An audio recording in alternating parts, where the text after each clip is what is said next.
Of all the jobs in ancient Rome, gladiator was probably one of the worst. Low life expectancy, you lived most of it in a cell, and you had a pretty monotonous diet.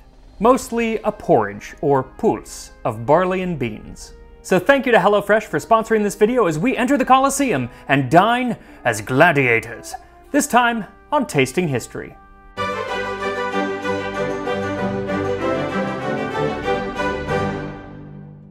Recent archaeological evidence shows that a gladiator's diet was mostly vegetarian, at least on the day-to-day. And unfortunately, there are no recipes left to us for a gladiator's meal. But we can reconstruct one using the writings of Galen. Galen, who is one of the most famous physicians from the ancient world, spent quite a bit of time stitching up gladiators, and he wrote about their diet. There is also much use made of fava beans. Our gladiators eat a great deal of this food every day, making the condition of their body fleshy. Not compact, dense flesh like pork, but flesh that is somehow more flabby. Why do I feel a little attacked by that? Anyway, having that extra layer of flab might have actually been a good thing when your job entailed people stabbing at you. Because, you could bleed a lot, give the people a spectacle, but you're not endangering your vital organs. Galen goes on to say that these beans made the gladiators unusually flatulent, and that it was usually served as a porridge with barley, what the poet Juvenal called the hotchpot of the gladiator. And Pliny the Elder backs this up by saying, barley is among the oldest human foods, and the name given to gladiators who used to be called hordeari, barley men. So between these writings and actual recipes for fancier porridges or pulse by Apicius and Cato the Elder, we can kind of reconstruct what this gladiatorial pulse might have been like. So for this recipe, what you'll need is 1 cup or 150 grams of dried fava beans, 1 cup or 170 grams of barley. Best if you can find hulled barley for this, but if you can only find pearl barley, it is more common, just cook it for half as long. It's going to be a little bit mushier, but pretty much the same.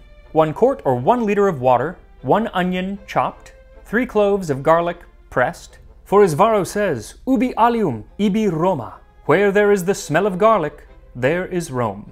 3 tablespoons of olive oil, 2 tablespoons of red wine vinegar, and 1 teaspoon of salt.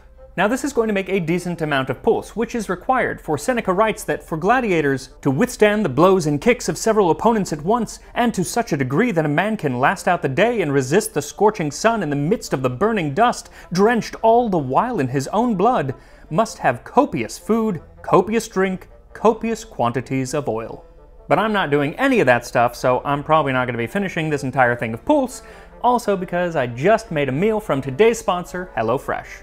And to keep with the vegetarian theme of gladiatorial cuisine, I have opted for one of HelloFresh's many vegetarian options. They have meals for every diet, pescatarian, low-cal, carb-smart, and even pizza if you're on that very strict pizza-only diet. We've tried many of their meals, and every single one we've loved. Today we tried the pasta primavera delivered to the door with fresh zucchini, bell pepper, and peas. These meals are a great way to save time because 1, you don't have to go to the grocery store, and 2, they arrive to your door pre-portioned in sustainable packaging. Less food waste and a reduced carbon footprint. Honestly, between the shopping and the measuring, by the time I get around to cooking dinner, especially if I've been cooking all day for the show, I'm usually exhausted and I give up. But with HelloFresh, that's all done for me. So it's just 30 minutes of cooking and dinner is served. A delicious dinner, I might add, and a healthier and fresher alternative than takeout. So go to HelloFresh.com and use my code TASTINGHISTORY14 to get 14 free meals plus free shipping.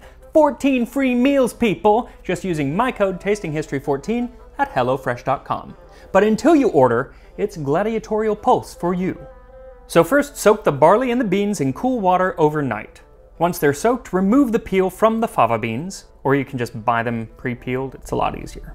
Now the order of these next things are kind of up to you, but if you want to do it all in one pot, add the olive oil and the onion to the pot, coating the onion in the oil, then set over medium heat and cook for 5 minutes or until the onions are translucent. Then carefully add the water to the pot and bring to a boil. Note that if you've used too much oil and you pour water onto it, it can kind of spatter, and so be careful. If you want to completely eliminate that step, you can make the onions outside of the pot and then add them in later on. Once the water is boiling, add in the barley and cook for about 30 minutes. Then add the fava beans, the salt, the wine vinegar, and the garlic, and stir. Then cook this down into a thick porridge for about 30 minutes or so.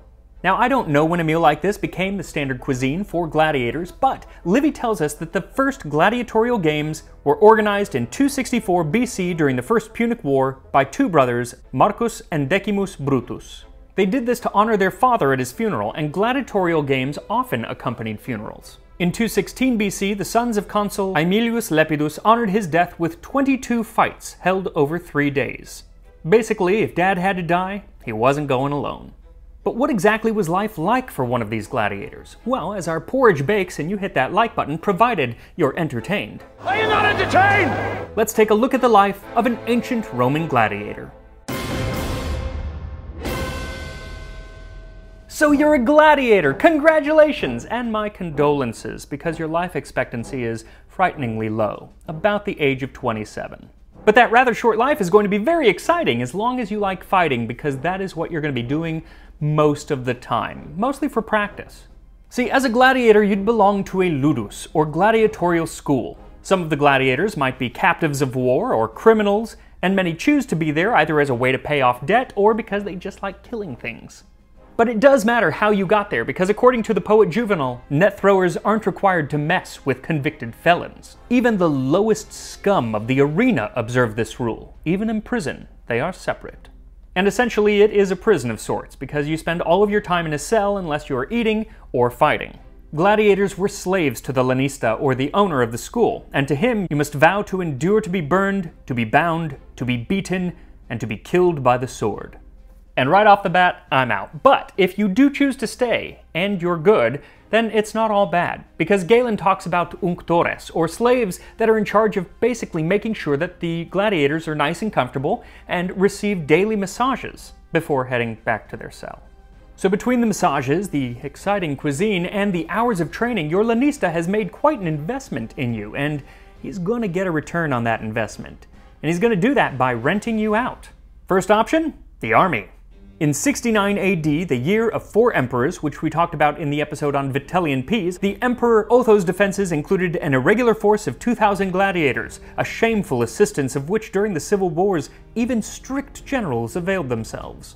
So it wasn't really looked well upon to have gladiators in your army, but it did happen quite a lot, though it tended not to go well for the gladiators. So instead of fighting an actual battle, you might be better off fighting an entertaining battle at a dinner party. The Romans would invite their friends to dinner, and when they were all sated with dining and drink, they called in the gladiators. No sooner did one have his throat cut than the masters applauded with delight. Bravo! Charming, just charming. Though a description from the consul Silius Italicus paints a rather more gruesome picture. Often the combatants fell dead above the very cups of the partygoers, and the tables were stained with streams of blood. That's why I never sit in the splash zone. Now, the other activity that you might be employed in as a gladiator, and probably the most famous, is to participate in the games, fighting in an arena like the Colosseum, which, by the way, I just finished putting together the Lego Colosseum. And as a huge Lego fan, it was pretty cool to get to put this together. It's the biggest set they've ever done, and it really made me want to go back to Rome, so someday. Now, most gladiators only participated in these fights 3 or 4 times a year, so it wasn't a daily occurrence. But since you had a likelihood of dying in about 1 out of every 5 games, the odds not great. But the night before the big fight, you got a nice fancy meal. A cena libera was a sort of feast where the combatants were given all sorts of food and drink, often in a public place, as a way to gin up excitement for the next day. Though several writers say that the gladiators tended to actually focus on spending time with their family and setting their affairs in order rather than gorging themselves, but it's up to you. What's not up to you is whether or not you fight, because you're gonna fight. It was compulsory. Though, unless you're a condemned criminal and opening the games by having to fight a tiger or another wild beast, the editor or the producer of the games would typically pair you up with someone that you at least had a decent chance against, so that's good news. There were many types of gladiator who were trained to fight with different weapons and equipment. And there was a way of pairing them up so that in theory there was no one type that overpowered another, unlike Batman vs. Superman, because it's Superman versus Batman. How that movie lasted 3 hours, I don't know. I know it's been a long time, but I'm still upset about that. Also, like Batman vs. Superman, your fight would be set to a musical score. There would often be music played during the fight, including horns blasting out each time a blow was hit. Now, one way to win, of course, was to kill your opponent, but that happened less than you might think.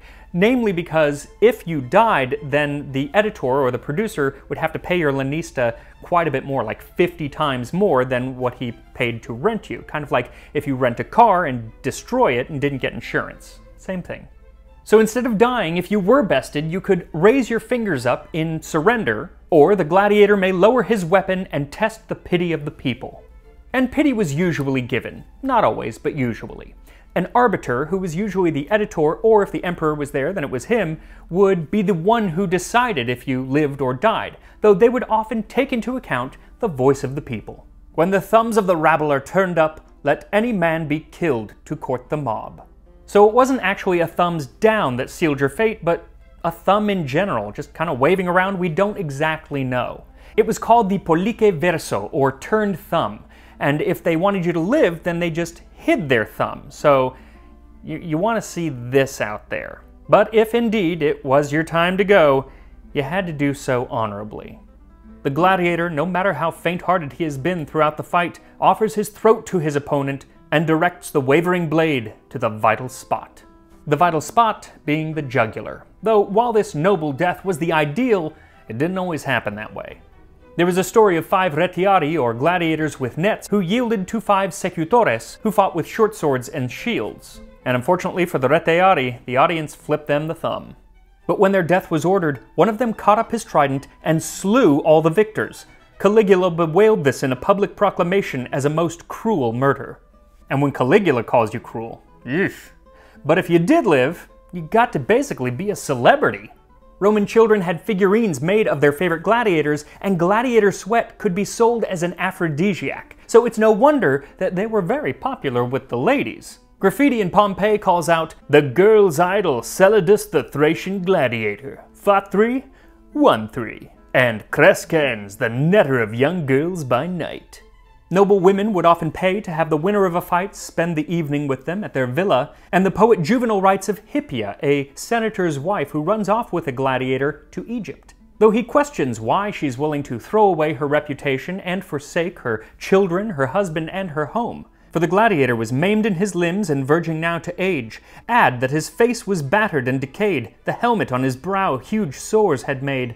A wart deformed his nose of monstrous size, and foul discharge trickled from bloodshot eyes. But then he was a gladiator, that alone made every charm and every grace his own. A lid to every pot, I suppose. Though most of the ancient writers didn't seem to hold gladiators in very high regard, no matter how much they won. Tacitus bemoaned the fact that his students were always talking about them during his lectures, and Calpurnius Flaccus said, "There is no meaner condition among the people than that of the gladiator."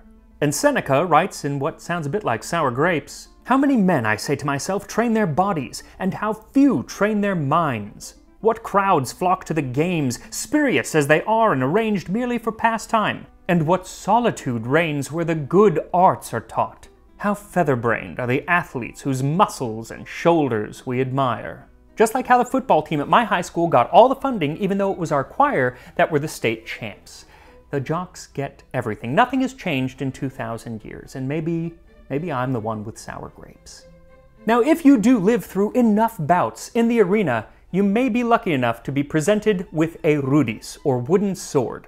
It was the same type of wooden sword that you would have used to train back at your ludus, but if it was presented to you on the sand in the arena, that meant you were free. It was like giving a sock to Dobby. Dobby is free. Though many who received this freedom ended up going back to the ludus either to keep fighting or, more often, to train others, because what else are you going to do? Now, there were multiple times in Rome's history where they tried to put an end to the games, but it seems that the final straw came on January 1st, 404 AD, when a Christian monk named Telemachus had had enough. After gazing upon the combat from the amphitheater, he descended into the arena and tried to separate the gladiators. The sanguinary spectators, possessed by the demon who delights in the effusion of blood, were irritated at the interruption of their cruel sports, and stoned him who had occasioned the secession. The Emperor Honorius was so upset by this that he named Telemachus a martyr and put one final official end to the games, though they probably actually kept going on, but not officially. So that's the life of your average gladiator. But this Friday on Drinking History, I'm going to be talking about some of your less average gladiators, including emperors and women. And I'll be making a drink that the gladiators were famous for. But for now, it's back to our gladiator pulse. So once the pulse has cooked down, dish it up and serve. And here we are, barley and bean pulse for a Roman gladiator. It's not the prettiest dish I've ever made, that's for sure. Kind of looks like oatmeal, very mild color, but it smells good, so let's give it a shot. Very garlicky. Not too garlicky, but garlicky.